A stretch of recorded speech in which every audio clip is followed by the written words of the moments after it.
Olá pessoal, muito bem-vindos aí a mais um TrigonoCast, um podcast de resultados aqui agora, mês de agosto. É muito bom fazer um TrigonoCast quando o mercado bomba, quando o mercado sobe, sobe muito e a gente acompanha, a gente fica muito feliz. A gente vem cantando a bola do desconto que os ativos brasileiros vêm tendo, especificamente nossas empresas. A gente teve aí uma safra de balanços que pegou bem no mês de agosto, isso foi replicado nos fundos, né? A gente trabalha muito aqui com os fundamentos, independentemente do cenário.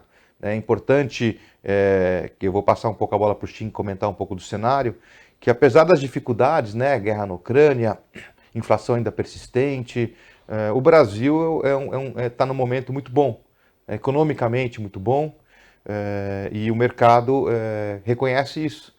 Com o mercado emergente, você acaba eliminando os outros, né? China com lockdowns, né? Os famosos BRICS, a Rússia, né? Com problemas, Índia também, África do Sul também, e o dinheiro acaba vindo para cá, pela estrutura, pelo grau de confiança que o investidor tem no Brasil, e isso a gente está vendo. O nosso cenário sempre foi mais otimista, a gente sabe que não havendo nenhuma nova, digamos assim, nova novidade no mundo, o mercado deve continuar subindo.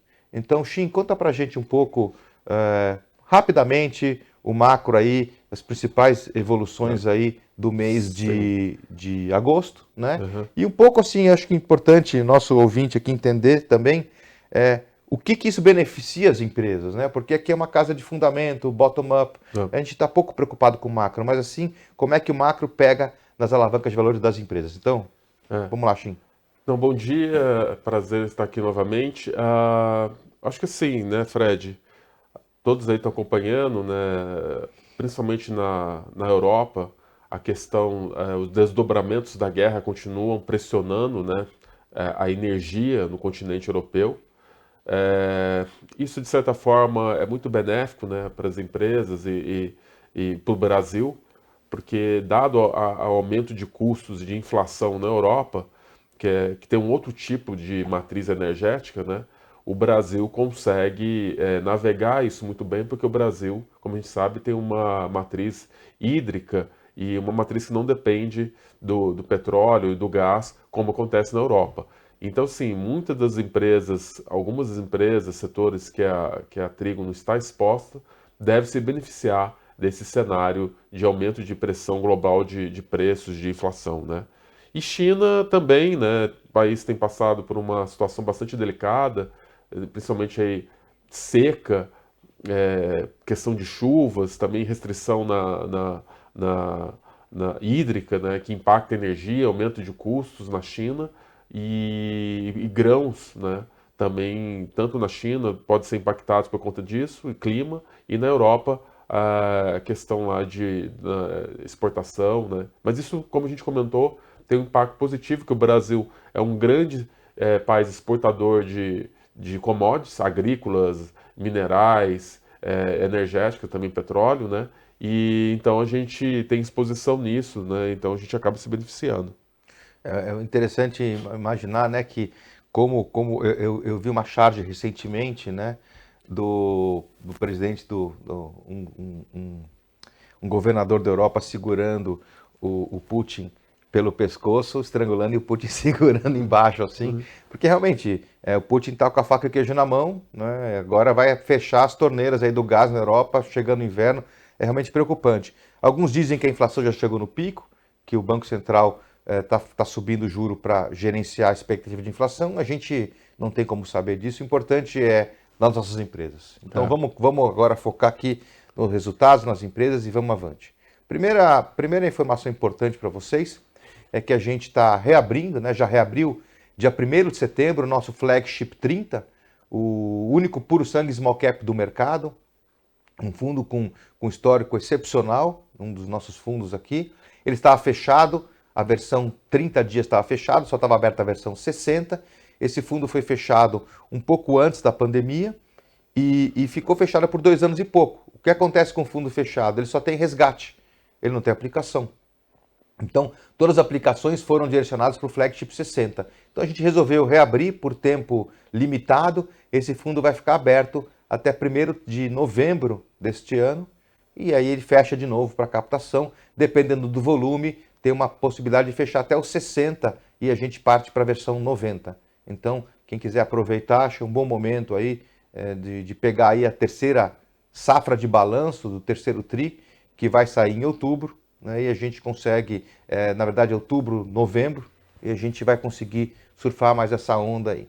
Até porque a gente não acha, como o mercado também não acha, que as eleições vai fazer algum tipo de preço no mercado. O mercado tende a continuar otimista, subindo, dada a atratividade do Brasil e dos seus ativos, se não tiver nada no horizonte ou nada novo que apareça. Então, assim, Flagship é um fundo que desde o seu início, em abril de 2018, está aí com 235% de retorno, contra o índice small de 26, Bovespa de 28, CDI de 28. O cara deu aí 10 vezes o CDI em 4 anos, né? Realmente muita coisa, pessoal. Vamos lá. Então, no mês, né, a gente teve um mês muito forte. A gente teve aí 3 grandes posições aí subindo muito, da Trígono, né, que tem em todos os fundos. A positivo subiu 73% no mês, Shin. O que aconteceu? Primeiro assim, que o papel, né, às vezes é meio confundido como uma empresa ainda muito atrelada a varejo, né? Sendo que a empresa tem outras linhas de negócio hoje, não é só a venda de computador para varejo, tem uma parte que é projetos, né? O próprio processo eleitoral aí das urnas, como a gente está, a empresa tem exposição nesse mercado, também tem na parte de corporativo, computador e tablets para setor corporativo e setor público, né? A empresa também diversificou suas receitas. E a empresa divulgou um balanço que veio muito acima da expectativa, né, até, e a questão da revisão do guidance até para o final do ano mais otimista. Então, e o papel estava ali meio desacreditado, meio visto como varejo, e aí na hora que veio o balanço confirmou tudo e o papel andou, né? Então essa é uma das explicativas, né? Júlio Simões também, um outro papel que subiu muito, né? Ah, 25%. Tem que lembrar também que foi publicação de balanço também, né? Então o mercado acaba enxergando coisa que a gente enxergou antes. Então, 25% de Júlio Simões subiu bem, o Unipar subiu 30% também no exato. mês, né? Conta aí A tudo. Unipar, né, teve um balanço muito forte, o lucro cresceu, né, em relação, 20% em relação ao trimestre passado, explicado principalmente, né, por preço de soda cáustica lá fora, né, aqui no Brasil. Embora o PVC ele esteja, né, que é mais ligado ao setor de construção, deu uma ligeira desacelerada, mas a empresa também, né, que tem um custo fixo muito alto, porque são plantas muito grandes, né, e a utilização das fábricas estão tudo em níveis muito bons, muito elevados. A Argentina também está exportando. E, então a Unipar deve continuar nessa tendência para os próximos trimestres, né? Agora, a gente também teve 3 papéis aí que eu escuto nas lives também, muita pergunta, questionamento, né? Dexus, participações caiu 11, a Cristal Tronox caiu 12 e a Yoshi Max são 13. Foram quedas expressivas com o mercado que sobe, né? Então, assim, conta um pouco aí também o que um pouco. Eu acho que a gente realmente gasta, não investe muito tempo, é a palavra certa, nas lives para explicar no detalhe as teses de investimentos. Esse podcast não é para entrar no detalhe de nada, é só para contar o resultado do mês. Acho que vale a pena você comentar por cima Dexus, Tronox e Yoshpi também, por favor. A questão da Tronox é muito relacionado, né, à planta e fornecimento de um fornecimento de ácido sulfúrico, né, que é utilizado no processo produtivo. Ele foi interrompido pelo fornecedor. Aconteceu isso no quarto trimestre de 2021, e esse processo ainda não foi normalizado, deve se normalizar agora no quarto tri de 2022. Então, tem um tempo e a empresa está tendo que importar a matéria-prima internacionalmente ou de outros fornecedores com um preço muito mais elevado. Então, isso tem impactado muito o resultado da empresa, né? A Dexus, né, também está aí apresentou um prejuízo, né? Foi muito abaixo do esperado. Está um processo de reestruturação e preços, e também as margens da empresa estão meio pressionados. Então a empresa acabou sendo reprecificada para baixo, né? E OSP, como a empresa tem, até que o resultado veio em linha, mas como a empresa tem um terço, quase um quarto da receita lastreada no continente europeu, eu acho que ela gera uma certa incerteza sobre o que pode acontecer com as operações lá. Mas assim, os outros 3/4, que é Estados Unidos, Brasil, né, eles estão relativamente indo bem. A Ásia, a Ásia é um pouco menos, né? Mas a exposição não é muito grande. Mas Brasil e Estados Unidos. E eu acho que a gente olhou um pouco as perspectivas dos clientes da IOSP. Eles mencionaram que eles não devam ter grandes questões, né? Mas essa questão toda da Europa, eu acho que gera uma incerteza no papel e o pessoal acaba vendendo. Vamos lá, vamos comentar então do flagship, né? Estamos falando do flagship 60, que é exatamente o mesmo fundo do 30 que reabriu, mas vamos comentar um fundo que deu aí 10,5% no mês de agosto, praticamente empatado com o índice Small Cap. 2022 ele está com 6,6 positivo contra menos 6 do Small. Em 12 meses ele está com menos 4,8, está recuperando os 12 meses, mas em comparação ao Small, muito melhor. O Small está caindo 22 em 12 meses, tá?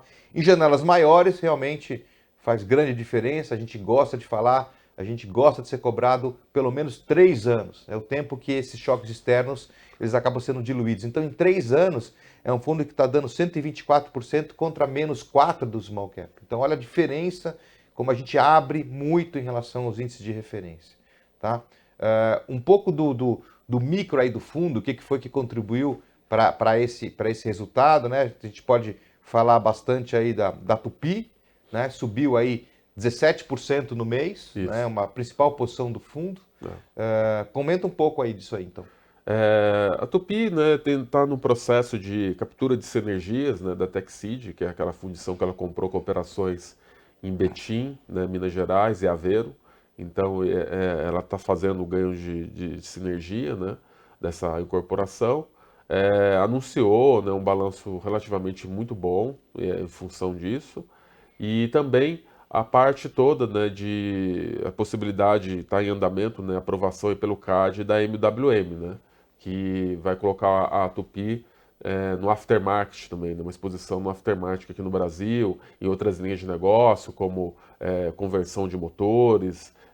Então, ou seja, a empresa tá crescendo via aquisições, né, incorporando os ganhos das empresas já adquiridas. Então, tem muita coisa para incorporar esses ganhos, então o balanço deve continuar vindo positivo também. Muito bom. Segundo ponto aqui que a gente pode falar, a questão de construção civil, né?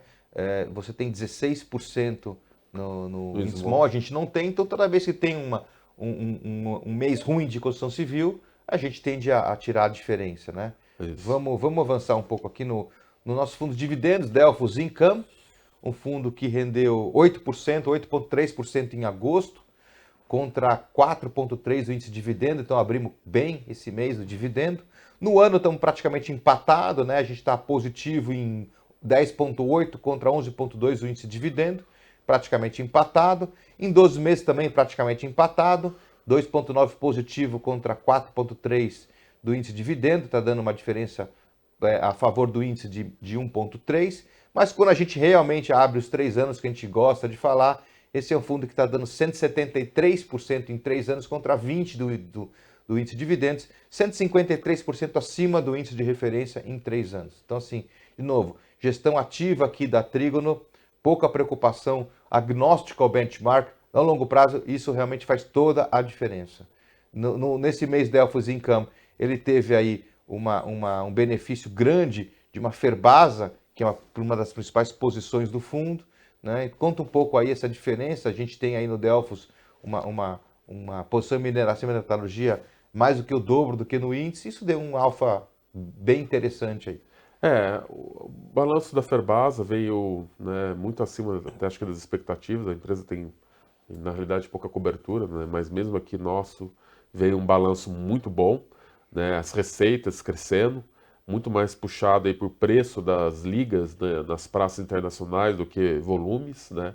E a empresa entregou, desculpa, um EBITDA recorde, né, e um lucro recorde, né? Qual foi o lucro? Você lembra? 290 milhões, é isso? Foi 290 milhões. E eu lembro que a gente fez aqui um bolão, lembra?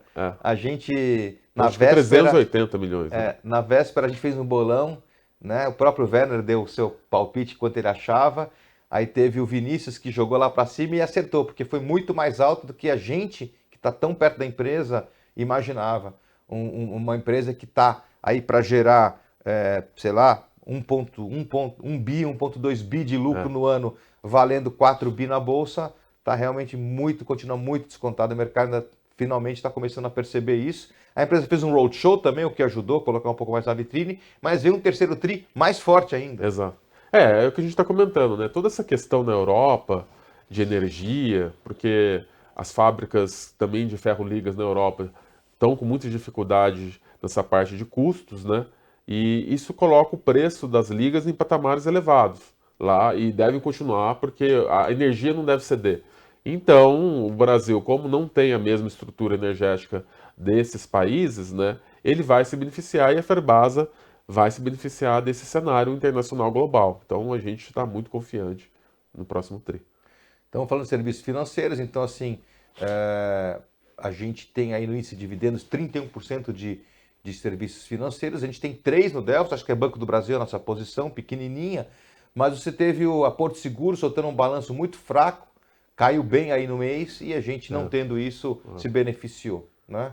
O Verbier, nosso fundo Bovespa ativo, né, ações livre, é um fundo que compra ações small caps, large caps, mid caps, também com um mês muito positivo, foi 8,6 positivo em agosto contra 6 do índice Bovespa, então tendo um excedente aí de 2,4, 6,2 do índice Bovespa. No ano, é um fundo que está positivo 6% contra 4,5% do índice Bovespa, tecnicamente empatado, naquela margem de erro, 2 para cá, 2 para lá, a gente brinca que é tecnicamente empatado, mas quando, de novo, quando a gente abre 36 meses, a gente vê aí a gestão ativa da Trígono campeã, Trígono Verbier com 121% contra 8,3% do índice Bovespa, quase 113% a mais do que o índice Bovespa em 3 anos. Tá? Vamos ver aqui o que foi positivo, né? Então a Tupi também está presente nesse fundo que a gente já comentou anteriormente.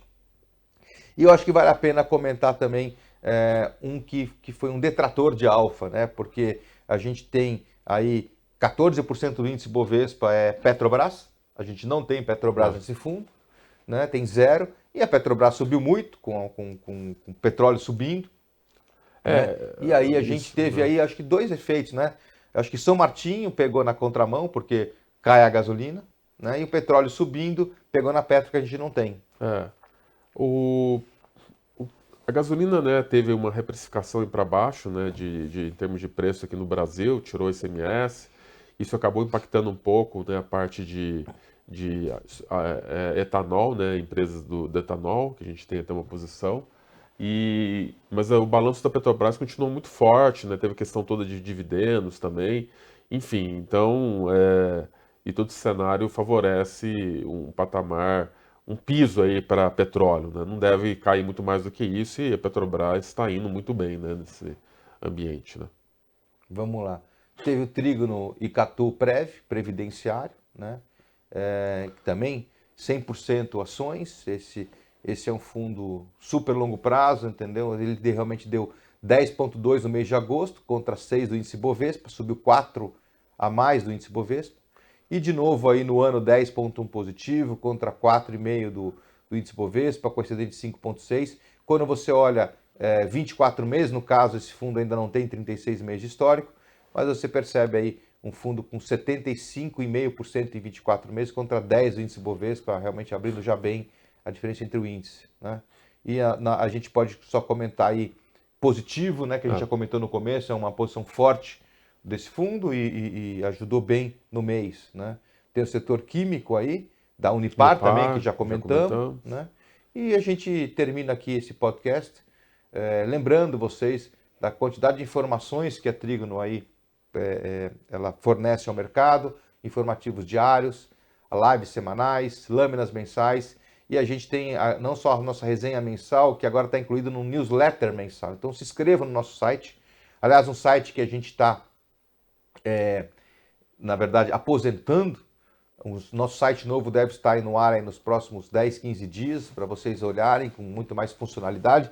E lá realmente vocês podem se cadastrar no nosso para receber nossa newsletter mensal, que tem muita informação. Shin, muito obrigado. Obrigado, Fred. Por esse podcast. Como eu disse, sempre bom fazer um podcast com mês positivo. Que venha setembro aí, tenha mais um mês positivo aí para contar para vocês. Muito obrigado.